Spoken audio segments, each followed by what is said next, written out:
आदरणीय विपिन बाबा के पूज्य पिताजी आज शरीर से इस संसार में नहीं है।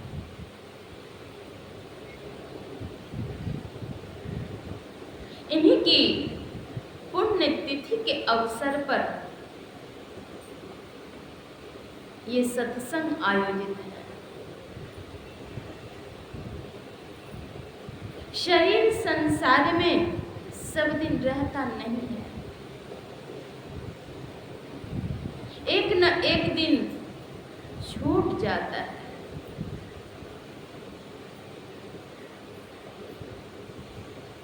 लेकिन शरीर रहते हुए जिन्होंने कि इहलोक परलोक को संवार लिए, उनका ही जीवन महत्वपूर्ण होता है। वे मां जिन्होंने कि अपनी संतान को ईश्वर भक्त बना दी। वे पिता जिन्होंने कि सद्ज्ञान का सिंचन किया। शैशव काल में जिन माता पिता ने अपनी संतान को शिष्टाचार, सदाचार, शुचाचार, सद्व्यवहार, विवेक आदि के ज्ञान दिए, वे माता पिता का जीवन धन्य है और पावन है।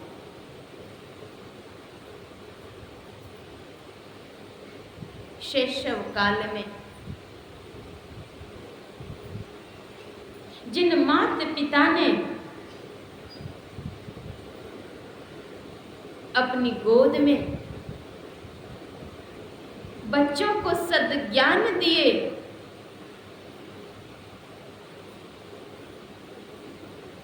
सदाचार और शीलता का पालन करना सिखलाया,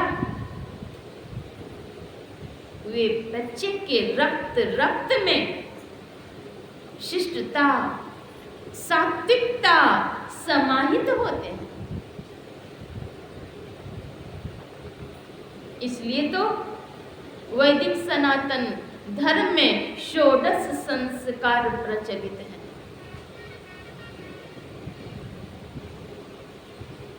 गर्भाधान संस्कार, माता के उदर में ही जब संतान रहे तब भी ज्ञान देने को कहा जाता है धर्मशास्त्र के मुताबिक।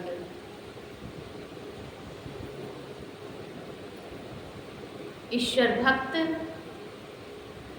परोपकारी, सदाचारी, धर्म परायण, कर्तव्य परायण,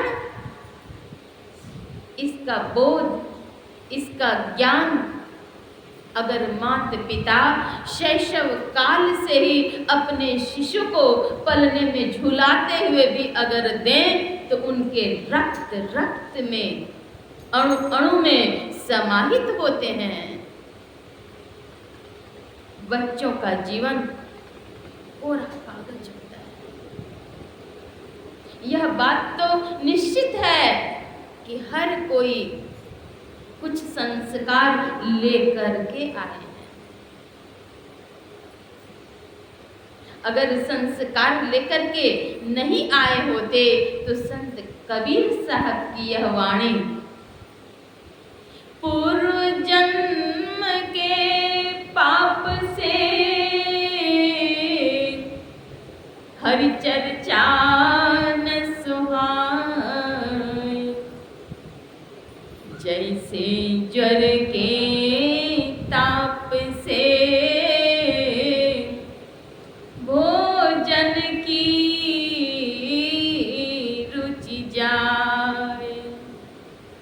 ज्वर अर्थात बुखार।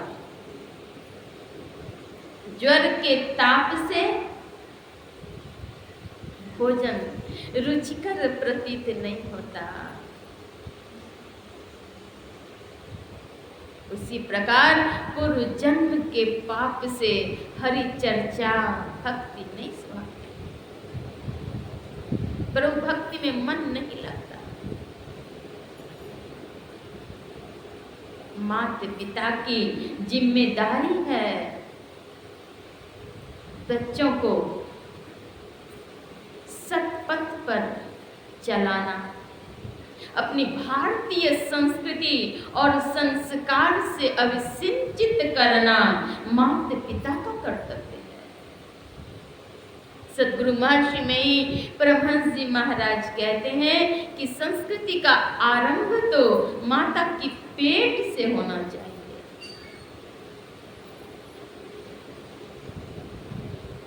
अ से अनार, आ से आम, क से कटहल, ख से खरबूजा। शैशव काल से 2 साल की अवधि से ही बच्चों को पढ़ाना शुरू कर देते हैं। लेकिन क्या कभी 5 संत के नाम रटवाए? सत्संग में बैठना सिखलाया? नहीं। संत क्या होते हैं ये शब्द भी नहीं जानते कई लोग। रामचरितमानस के दोहे चौपाइयां से क्या परिचित कराए?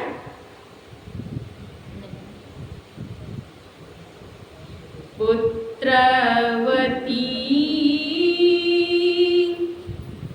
जुबती जग सोई, वही माँ पुत्रवती है। कौन माँ? जिनकी संतान राम भक्त हो, ईश्वर भक्त हो, आज निसंकोच कह सकते हैं कि आदरणीय बाबा की माँ वही पुत्रवती हैं। उनके पिता जिनकी पुण्य स्मृति में आज यह सत्संग हो रहा है, वे ही पुत्रवान हैं। गोधन, गजधन, बाजधन और रतन धन खान। इस पंक्ति से स्पष्ट होता है कि गौ को भी धन कहा, गज अर्थात हाथी, हाथी को भी धन कहा, गोधन, गजधन, बाजधन, घोड़े को भी धन कहा। कोई अगर भिखारी भी हैं और उनके पास उनकी संतान है तो वह भी उनके लिए धन है। गोधन, गजधन, बाजधन। जिनके पास पुत्र हैं, पुत्रियां हैं, वह भी धनवान है, वह धन के रूप में है। लेकिन अगर वही पुत्र अथवा पुत्री सदाचारी नहीं है, ढूंढकारी हैं, ईश्वर भक्त नहीं है, भक्त नहीं है, तो वह सुख नहीं दे सकेंगे। जिनके पुत्र डकैत, अत्याचारी, व्यभिचारी, लोक निंदा करवाने वाले हों, उनके लिए तो सामान्यतया लोग कहेंगे ऐसे तो नहीं रहना अच्छा है, निर्वंश रहता वो अच्छा, ऐसे पुत्र होने से क्या फायदा। समाज को कोलाहल से युक्त किया, लोग ऐसा कहते हैं। लेकिन वैसे पुत्रवान पिता, वैसी पुत्रवती माता, जिनकी संतान तो इहलोक और परलोक को संवारने वाले और साथ ही साथ संत मत की कीर्ति ध्वज को आगे बढ़ाने वाले, वैसे पुत्रवान पिता की आत्मा आज प्रफुल्ल हो रही है। वे जहां कहीं भी होंगे, उन्हें आत्मतोष हो रहा होगा। सामान्य बात नहीं है कि जिनकी संतान ईश्वर परायण भक्त हो जाए, साधारण बात नहीं है। वे माता पिता धन्य हैं, पूज्य हैं, प्रणम्य हैं, श्रेष्ठ हैं, जिन्होंने कि अपनी संतान को सद्ज्ञान दिए, सन्मार्ग पर लाए। मैं जब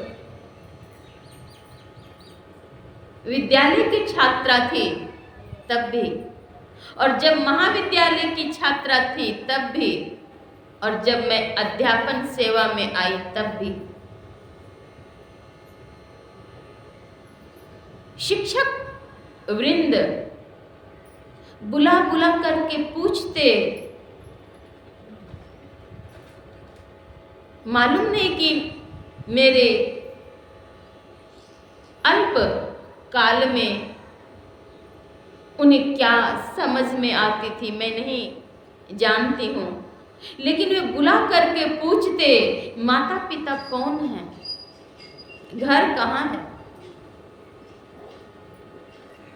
जवाहर नवोदय विद्यालय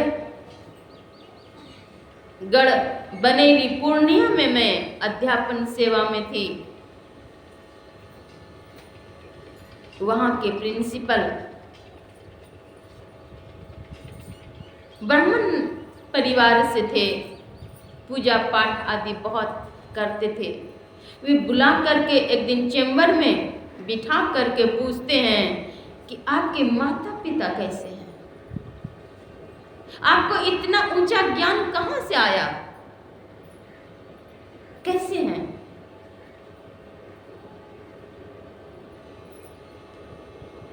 माता पिता को खोजें,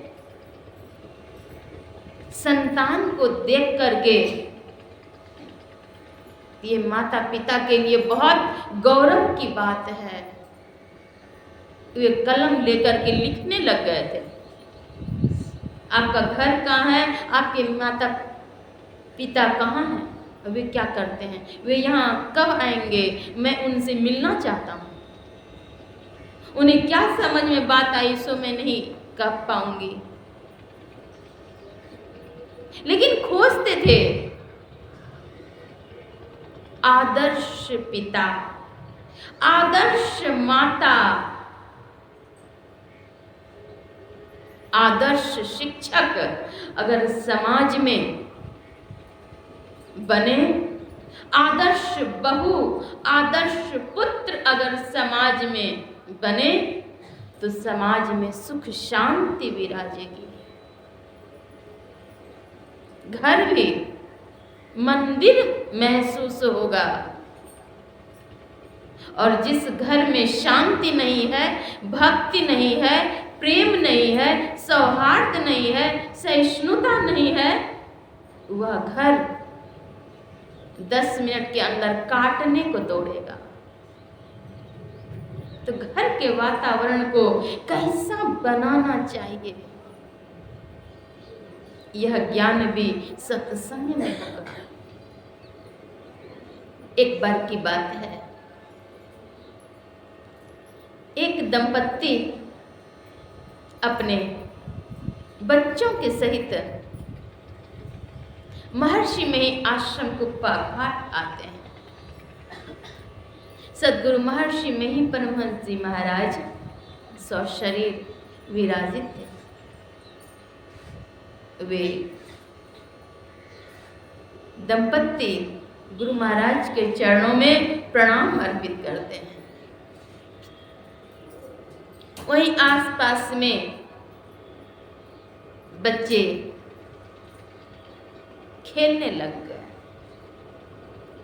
बच्चे के माता पिता, रे फलां आओ आओ आओ, इधर आओ इधर आओ, गुरु महाराज हैं, प्रणाम करो। माता पिता बुलाए, बच्चे भागते रहे, जबरदस्ती लाए। सदगुरु महर्षि महिब्रह्मन जी महाराज कहते हैं कि बच्चों को पहले से सिखला करके नहीं रखते हैं, यहाँ ला करके सिखलाते हैं। तो शिष्टाचार का ज्ञान घर में बच्चों को दें, सदाचार का ज्ञान दें, शुचाचार का ज्ञान दें, कैसा व्यवहार होना चाहिए इसका ज्ञान दें। जब तक ज्ञान नहीं होगा, विवेक नहीं होगा,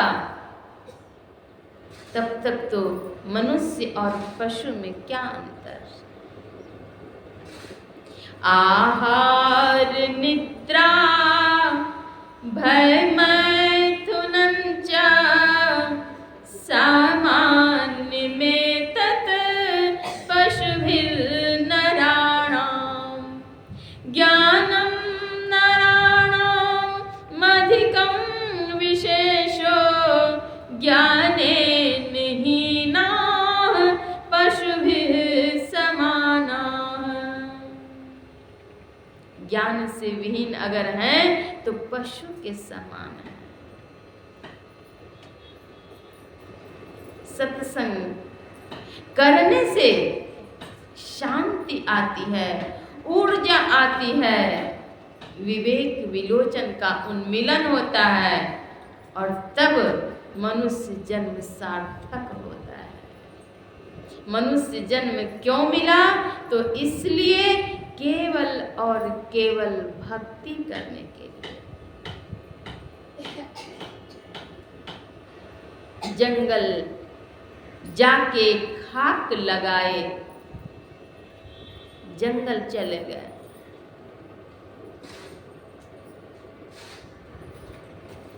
और वहां जाकर के भी अगर लोकैष्णा वित्तेष्णा अगर रही तो भी भक्ति नहीं है। एक संत सद्गुरु के पावन चरणों में श्रद्धा निष्ठा विश्वास रख करके उनसे सदयुक्ति प्राप्त करके और तब भजन करेंगे, तब जीवन सफल होगा। आज यह सत्संग संत सद्गुरु की कृपा से ही आप सबों को भी प्राप्त हो रहा है। सत्संग प्रतिदिन करना चाहिए और ध्यान भी प्रतिदिन करना चाहिए। नित्य प्रति सत्संग कर ले प्यारा, तेरा कार सरे सारा। सत्संग करते रहेंगे तो भय नहीं व्यापेगा। जा मरने से जग डरे, मेरे मन आनंद, कब मरी हों कब पाई हों पूर्ण परमानंद। मरने से सामान्य लोगों को तो भय होता है, जा मरने से जग डरे। और जो भक्त होते हैं, मेरे मन आनंद कि कब मरेंगे और कब पाएंगे पूर्ण परमानंद, परम आनंद को कब प्राप्त होंगे। स्थूल शरीर सूक्ष्म शरीर, कारण शरीर, महाकारण शरीर। सब शरीर छूटने के बाद और तब कैवल्य परम पद की प्राप्ति होगी।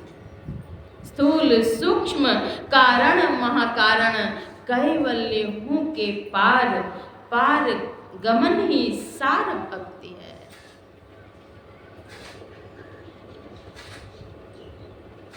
अब अगले सत्र में हम लोग फिर सत्संग श्रवण करेंगे। अभी समय बहुत हो चुके हैं, इसलिए इतना ही कहकर वाणी में विराम दे रही हूँ और